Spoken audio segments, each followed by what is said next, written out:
Today, I'm going to give you 11 tips that professionals do not want you to know and use in ranked. We're going to start here and move the whole way down to the number one thing they do not want you to find out about. Number 11, snipers are incredibly overpowered, even more than you think. If allowed, pro teams would easily use 2 or 3 per team in every round of search and destroy on every single map. However, they're actually banned from using more than 1 per team. This is because snipers are the most dominant angle holding weapons in the entire game. Of course, they're not as viable in respawns when it comes to a competitive ranked match, but if you want to win as many as possible on search and destroy and you're teamed up with your friends, your best bet is to use as many snipers as possible. And make sure to download Call of Duty Mobile in the description down below, as they sponsored today's video. This ruling actually came because professional players pretty much mass reported it to the COD esports team, saying that it was unfair to have them in the league. The only reason you don't hear about this being super overpowered is because many people are too scared to talk about it in fear that they'll ruin the rank search and destroy experience for everyone. The only person I see complaining about it is Jokester, and to be honest, he has my respect for even speaking up about it. COD Mobile, where assault rifle players camp in corners and never move with trip mines, and snipers rush around the map mindlessly, trying to quickscope down the sight of their incredibly overweight weapon. Classic. Number 10,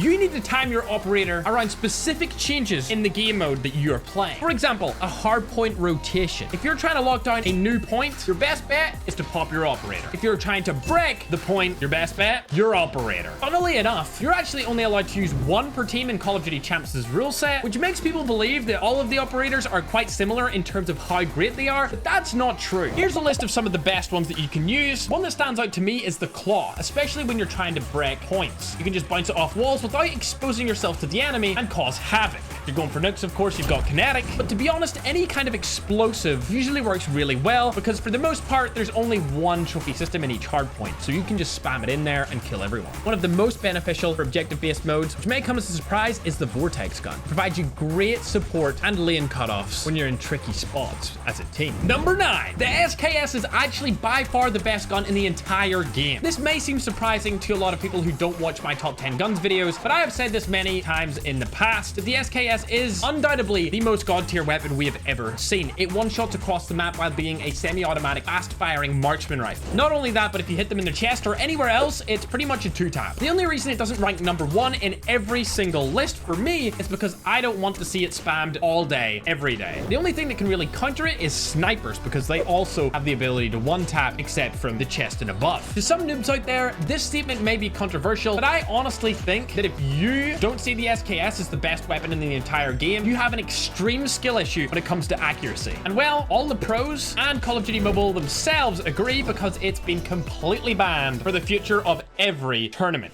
Number 8, if you actually want to get better at the game, you're going to need to rush as much as possible. And I know a lot of people say hold angles, play passively, learn the game. That's not correct. You've got to think about it like this. The more repetitions you get in something, the quicker you will learn it. Therefore, the more times you rush in and take a gunfight, the faster you will become at being good. It really is simple math. This doesn't only work for Call of Duty Mobile, but it also works for pretty much every FPS game. And honestly, you can transfer this base of thinking to anything you want to do in life, whether it be learn an instrument, get better at a sport, become a pro chess player, being a YouTuber, creating a company. I mean, even if you're at school, the way you get better at taking exams is literally just looking or writing down the stuff that is being shown to you, getting in those repetitions. It's the same in COD Mobile. Don't listen to any advice telling you to play passive. Surely that's a skill that you can learn, but if you want to get better fast, rush all the time. Number 7, using the same OP angle over and over again in a game will actually be to your detriment. This will negatively affect your gameplay, because after you get the first 1 or 2 kills, the enemy team are going to know where you are and they're going to target you heavily. This is why when you see me go for nukes, I don't camp in the one position for too long. Instead, I'll strategically patrol a side of an entire map, because that way, if people are pre-aiming, nading, or trying to wallbang me, they won't know exactly where I am. Also, this goes well with the rush tip from before, as if you only use 1 angle in every single map that you play, you'll never get better at the game entirely. If you only learn 1 chord on the guitar, you won't know all of the other chords to play better and become an actual musician. If you only hold 1 angle in your game, you'll never know how to dominate the entire map. Of course, it's important to know how to hold specific spots, but please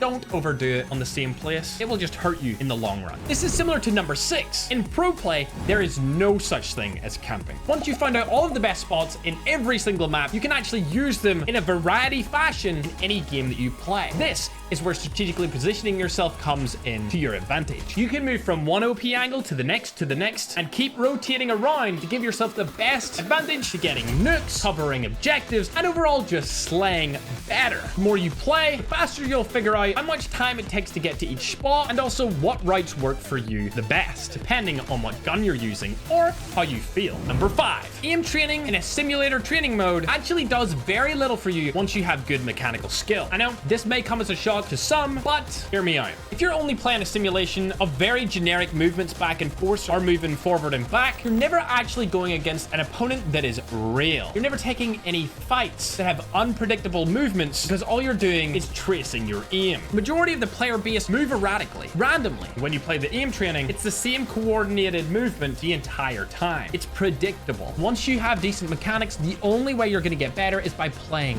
ranked. Anything else just won't help. I will say you can use it to warm up, but it shouldn't be your number one go-to when getting better. Number 4, you need to think about spawns as you're killing the enemy team. There are specific spawn points around the map that you can see on screen right now for some that will help you better understand how the system actually works. If so many players are on one side of the map, it's obvious the other team are going to spawn on the opposite side. However, if one of your teammates push a little bit too far forward, that could scatter the enemy team and make them spawn all over whatever objective you're playing around. Obviously, this tip is not applicable to search and destroy because everyone spawns in the same place until they switch halves. As you can see, here are some common spawn points for a variety of different super popular maps. I want you to learn these. And between me and you guys, I thought I would never show this kind of stuff, but to be honest, we're 4 years into this, and I just want to tell you guys all I've got. Hopefully the other YouTubers and pro players don't hate me for it. I'd recommend screenshotting all of these, by the way. 3, lethals should be used to open up routes. Many people think of lethals as just something to spam across the map and hope and pray for a kill. That's not how you should be using them. They are a piece of equipment, something that should help you get around and open positions. You should be nading in front of yourself where you want to go so that you can confirm or deny to your team if you're on voice chat what areas of the map are clear and what are not.